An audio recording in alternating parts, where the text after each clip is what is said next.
কিন্তু এত কিছুর পরেও একটা বড় চিন্তার কারণও আছে এখন। সেটাই ভাবছিলাম। মৃত সাগর এখন সংকটে, দ্রুত শুকিয়ে যাচ্ছে। হ্যাঁ, এটাই এখন সবচেয়ে উদ্বেগের বিষয়। এর আয়তন খুব তাড়াতাড়ি কমে আসছে। কিন্তু কারণটা কি? কেন এমন হচ্ছে? এর পিছনে মূলত দুটো কারণ আছে।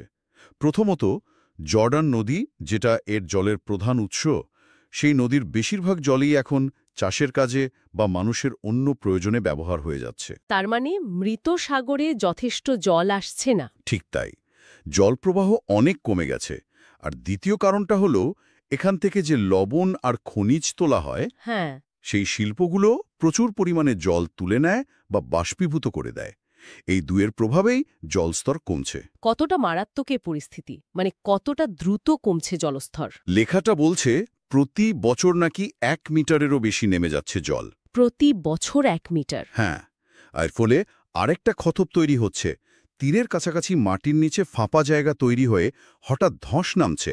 এগুলোকে সিঙ্ক হোল বলে। ও, এটা তো খুব বিপজ্জনক। খুবই। বিজ্ঞানীরা তো আশঙ্কা করছেন, যে হারে এটা ঘটছে তাতে হয়তো আগামী কয়েক দশকের মধ্যে মৃত সাগর পুরোপুরি শুকিয়েও যেতে পারে। ভাবতেও কেমন লাগছে। তাহলে সব মিলিয়ে দেখলাম, মৃত সাগর সত্যি একটা অসাধারণ জায়গা। এর অবস্থান, এই চরম লবণাক্ততা, ভেসে থাকার অভিজ্ঞতা, আবার এর ঐতিহাসিক গুরুত্ব, হুম। আর তার সাথে এই বর্তমান সংকট, সবকিছুই খুব গুরুত্বপূর্ণ। একদম। আর এই পুরো আলোচনা থেকে, মানে এই লেখাটা পড়ার পর, একটা গভীর প্রশ্ন মনে আসে, তাই না?